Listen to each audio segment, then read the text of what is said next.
Halo adik-adik. Adik-adik, pada pagi hari ini coba adik-adik bayangin adik-adik dalam situasi seperti ini.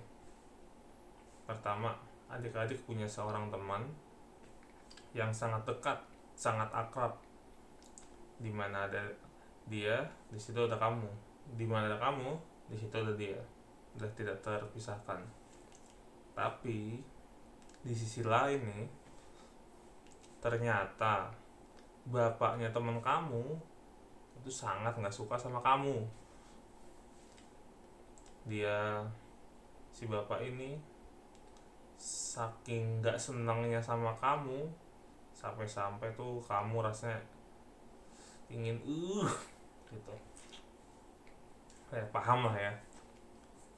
Nah, di tengah situasi seperti itu, ternyata di masa depan kamu ketemu keturunan dari teman kamu ini, cucunya dari si bapaknya teman kamu.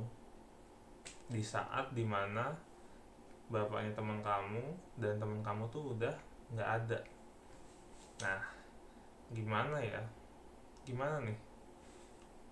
Gimana cara kamu memperlakukan si anak dari teman kamu ini? Kalau bapaknya kan baik sama aku, ya udah, aku baik juga sama dia. Aku baik juga sama keturunan dari temanku ini. Nggak bisa gitu dong. Kakeknya kan luar biasa. Dulu aku sampai dikejar-kejar mau digebukin pakai bambu. Ya udah, cuekin aja. Ngapain didengerin? Ngapain diperhatiin? Nah, baiknya bagaimana ya? Yuk, mari sama-sama kita mempelajari kejadian ini. Kita bersama-sama membuka Alkitab kita dari 2 Samuel 9 ayat 1 sampai 13.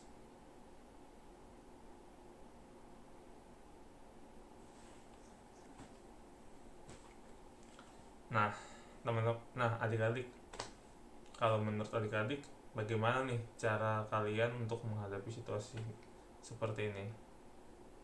Yuk, sama-sama kita temukan jawabannya pada kebaktian kita di minggu pagi ini.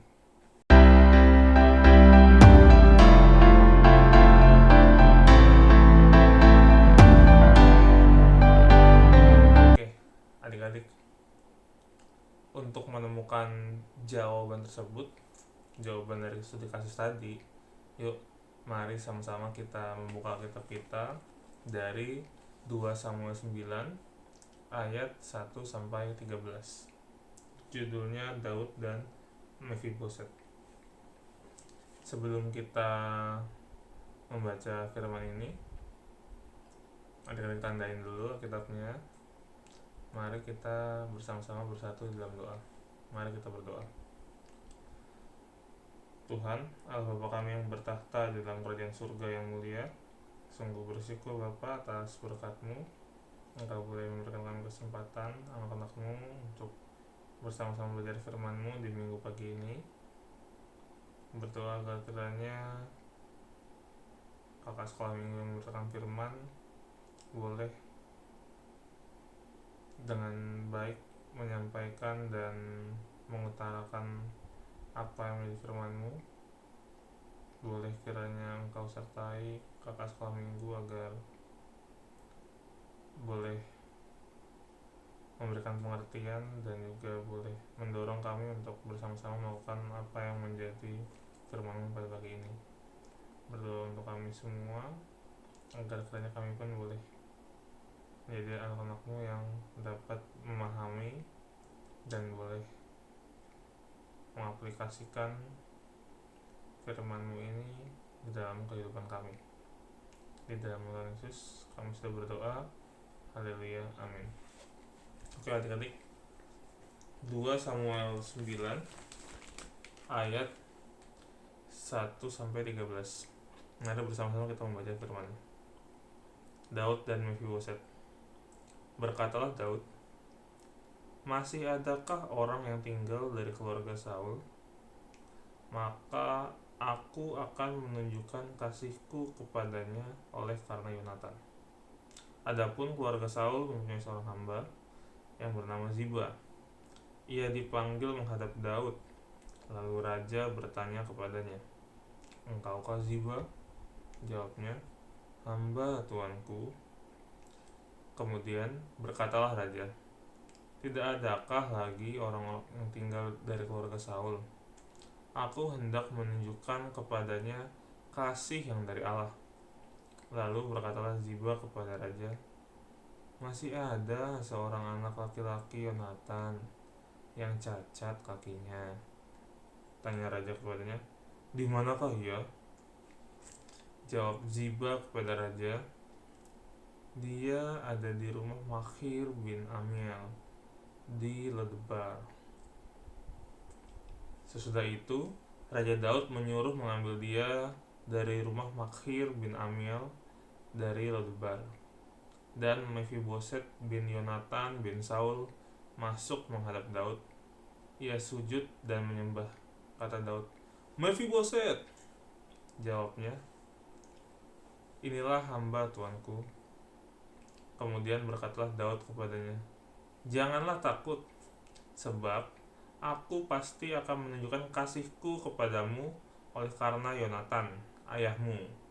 Aku akan mengembalikan kepadamu segala ladang Saul, nenekmu, dan engkau akan tetap makan sehidangan dengan aku. Lalu sujudlah Mephiboset dan berkata, apakah hambamu ini, sehingga engkau menghiraukan anjing mati seperti aku?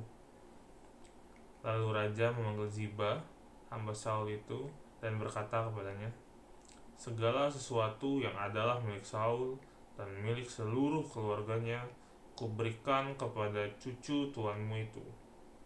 Engkau harus mengerjakan tanah baginya, engkau, anak-anakmu, dan hamba-hambamu, dan harus membawa masuk tuayannya, supaya cucu tuanmu itu ada makanannya. Mephiboset, cucu tuanmu itu, akan tetap makan sehidangan dengan aku. Ziba mempunyai 15 orang anak laki-laki dan 20 orang hamba. Berkatalah Ziba kepada raja, hambamu ini akan melakukan tepat seperti yang diperintahkan tuanku raja kepadanya. Dan Mephiboset makan sehidangan dengan Daud sebagai salah seorang anak raja. Mephiboset mempunyai seorang anak laki-laki yang kecil yang bernama Mika. Semua orang yang diam di rumah Ziba adalah hamba-hamba Mephiboset. Demikianlah Mephiboset diam di Yerusalem, sebab ia tetap makan sehidangan dengan raja. Adapun kedua kakinya timpang. Oke, demikianlah pembacaan firman Tuhan. Berbagai kita yang mendengar dan melakukannya dalam kehidupan kita sehari-hari. Adik-adik mungkin agak-agak kurang familiar, atau mungkin ada juga yang udah pernah ngedengar tentang nama si Mephiboset. Kalau Daud, adik-adik kenal nggak? Ya kenal lah kak, masa nggak kenal? Ya, kakak yakin kalian kenal sama Daud. Dan mungkin adik-adik juga tahu bagaimana eratnya persahabatan antara Daud dengan Yonatan. Seperti yang tadi kakak sampaikan di pembukaan video tadi, Daud dan Yonatan adalah dua orang yang bersahabat erat. Dan Saul, bapaknya Yonatan, ini sangat membenci Daud, sampai Daud ini dikejar-kejar nih, mau dibunuh. Daud terus melarikan diri dari Saul. Tapi pada akhirnya Saul dan Yonatan, anaknya si sahabat Daud ini, meninggal dalam peperangan melawan orang Filistin. Kemudian akhirnya Daud menggantikan Saul menjadi raja kedua dari bangsa Israel. Nah, selang beberapa waktu kemudian, Daud setelah dalam tanda kutip menyelesaikan sebagian besar pertempurannya, keadaan kerajaan itu udah mulai stabil tuh ya. Kemudian Daud teringat dengan anak dari Yonatan. Daud bertanya-tanya, seperti yang kita lihat di ayat 1, dia tuh bertanya-tanya, ada nggak sih keturunan dari Saul? Nah, di sini adik-adik sebenarnya bisa melihat bagaimana sebenarnya Daud tidak melupakan Saul dan Yonatan, terutama Yonatannya ya adik-adik ya. Di antara Saul sama Yonatan, Daud gak lupa nih keduanya. Satu mau ngebunuh dia, Saul mau ngebunuh dia, sementara Yonatan sangat bersahabat erat dengan dia. Dan apa yang menjadi pikiran Daud? Daud, kalau adik-adik lihat di ayat 1, maka aku akan menunjukkan kasihku kepadanya oleh karena Yonatan. Jadi dia pusatnya justru ke Yonatan, bukan ke Saul. Dia berpusat kepada bagaimana aku memberikan kebaikan kepada keturunan Yonatan, bukan bagaimana aku membalas dendam kepada keturunan Saul.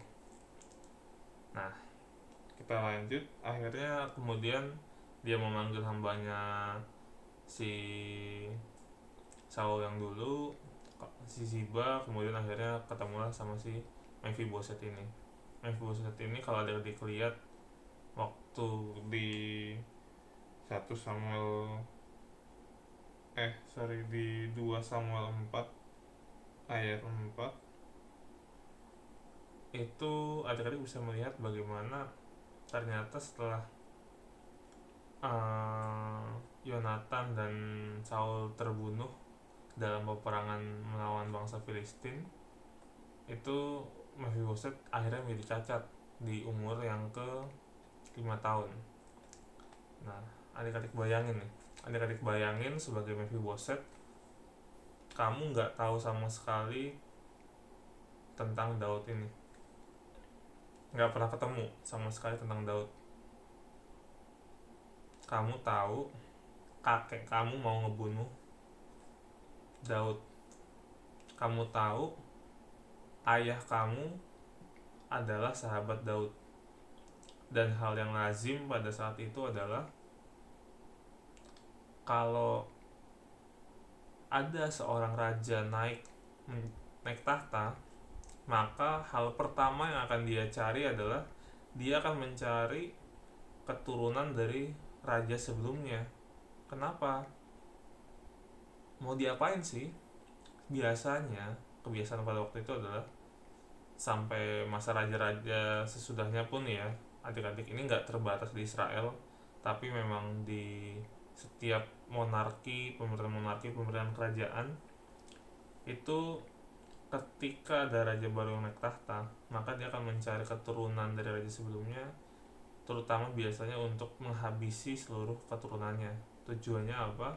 Supaya tidak mengganggu pemerintahan si raja yang baru berkuasa ini atau raja yang sedang berkuasa. Nah, tapi di sini ada bisa melihat perbedaannya dengan Daud. Daud di sini mencari Mephiboset untuk menunjukkan kasihnya. Nah, adik-adik bayangin kalau jadi Mephiboset, pasti akan terpikir kejadian yang sama pada umumnya. Apa sih? Ya tadi, Mephiboset bersiap untuk dihabisi. Mephiboset bersiap untuk dalam tanda kutip ditumpas oleh Daud karena dia adalah keturunan Saul. Adik-adik bisa melihat reaksi dari Daud dan Mephiboset. Mephiboset ketika ketemu Daud langsung sujud dan menyembah. Jadi reaksinya itu sangat ketakutan. Tapi kalau kita kembali melihat di ayat ke-7, Justru Mephibosheth tuh ditenangkan oleh Daud.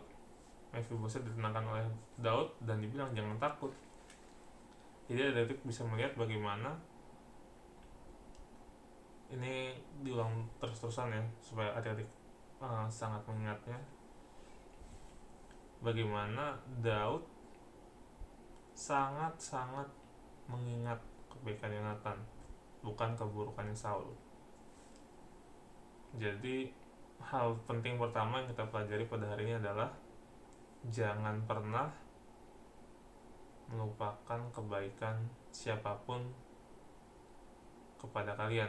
Apapun perbuatan baik orang, jangan sampai kalian lupa. Jangan menjadi kacang lupa pada kulitnya. Ya, itu pesan pertama yang kita pelajari pada hari ini, adik-adik. Nah, selanjutnya adik-adik bisa melihat bagaimana Daud ini melakukan kebaikan karena Daud mengingat kebaikan Yonatan, bukan keburukan Saul. Jadi Daud bereaksi atas persahabatan dan kebaikannya dulu, hubungan baiknya dengan Yonatan. Adik-adik bisa meniru Daud, bisa lebih jauh adik-adik menjadi anak-anak yang mempelopori kegiatan atau perbuatan baik.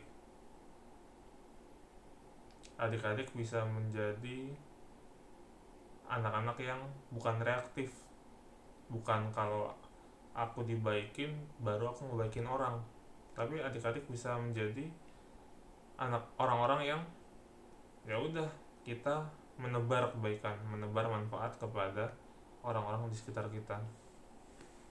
Pak, emang kita menerima kebaikan dari orang lain, jadi kita harus berbuat baik sama orang lain?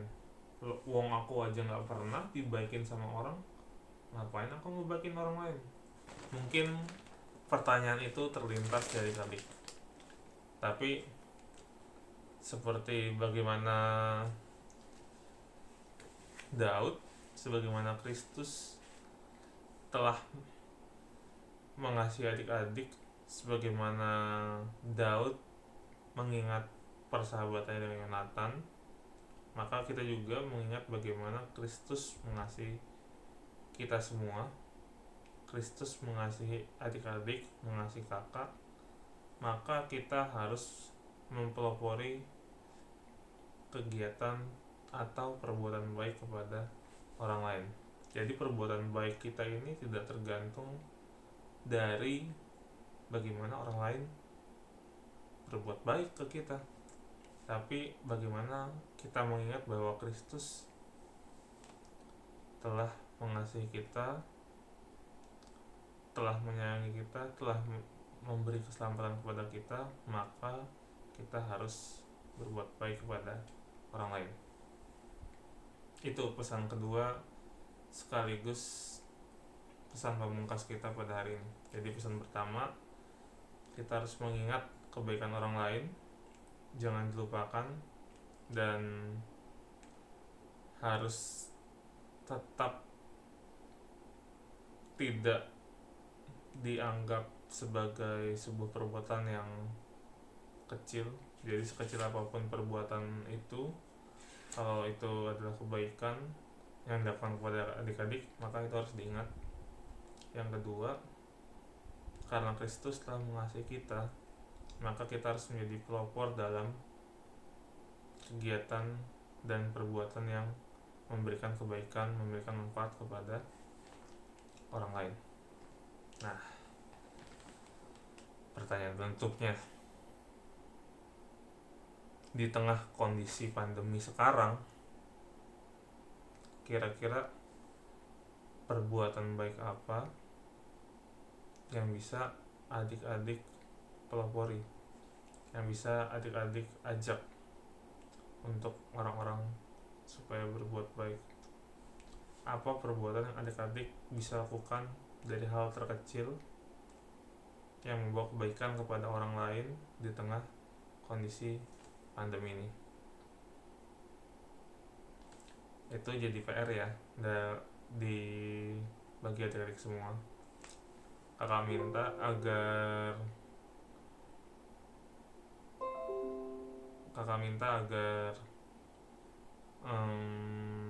PR ini boleh dibuat rekamannya dalam sebuah video berdurasi 30 detik, dikirimkan kepada wali kelas masing-masing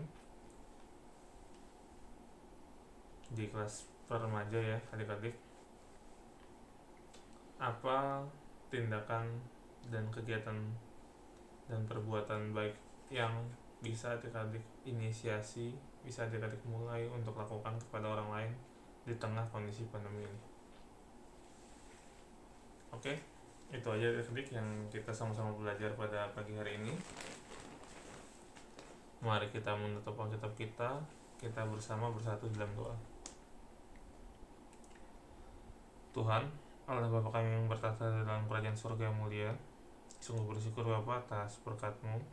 Engkau boleh memberikan kami kesempatan untuk bersama-sama belajar firman-Mu Bapa.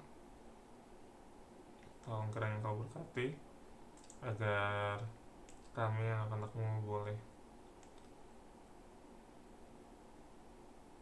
menjadi pelopor dalam kegiatan baik, dalam perbuatan baik, dan boleh akhirnya menginspirasi orang-orang di sekitar kami. Berkati juga agar kami boleh menjadi pribadi yang tidak melupakan kebaikan orang lain dan boleh terus melakukan kebaikan kepada orang lain, bahkan terlepas daripada bagaimana orang itu berbuat kepada kami Bapa. Kami juga menyerahkan untuk kegiatan pembelajaran kami ke dalam tangan pengasihan-Mu. Karena Engkau berkati untuk semester yang baru berjalan belum berapa lama, agar kami boleh menempuh pelajaran kami dengan baik, boleh di tengah situasi dan kondisi yang masih mengharuskan kami belajar online, kami boleh tetap semangat, tetap berjuang Bapak, tetap belajar dengan maksimal. Berdoa juga untuk kedua orang tua kami, agar kiranya mereka dalam pekerjaannya boleh Engkau sertai, Engkau berkati, agar boleh terus berjalan dengan baik di tengah kondisi pandemi ini. Beri kami semua kesehatan kepada kami dan seluruh keluarga kami, agar kami boleh dapat terus beraktivitas dan dapat tetap menjadi saluran berkat-Mu kepada siapapun dimanapun mereka berada. Berdoa untuk gereja kami dalam masa pencarian izin pembangunan, kiranya Engkau sertai agar boleh pembangunan gereja dapat Engkau sertai agar dapat berjalan dengan lancar. Berkati juga untuk kakak-kakak sekolah minggu kami, agar boleh terus Engkau sertai, agar boleh terus melabur firman yang sesuai dengan kehendak-Mu Bapa, inilah yang menjadi doa kami. Tak lupa kami juga berdoa terkhusus kepada Pak Presiden Jokowi, Pak Ma'ruf Amin, juga seluruh jajarannya. Kiranya Engkau boleh sertai mereka agar boleh mengambil keputusan yang bijak di tengah situasi pandemi COVID-19 ini. Ya Bapak, doa yang jauh dari sempurna ini kami alaskan hanya di dalam nama anak-Mu yang sudah mengajar kami berdoa. Bapa kami dalam surga, dikuduskanlah nama-Mu, datanglah kerajaan-Mu, jadilah kehendak-Mu di bumi seperti di surga. Berikanlah kami pada hari ini makanan kami secukupnya, dan ampunilah kami akan segala kesalahan kami, seperti kami juga mengampuni orang yang bersalah kepada kami. Dan janganlah membawa kami dalam cobaan, tetapi lepaskanlah kami daripada yang jahat. Karena Engkau yang punya kerajaan dan kuasa dan kemuliaan sampai selama-lamanya.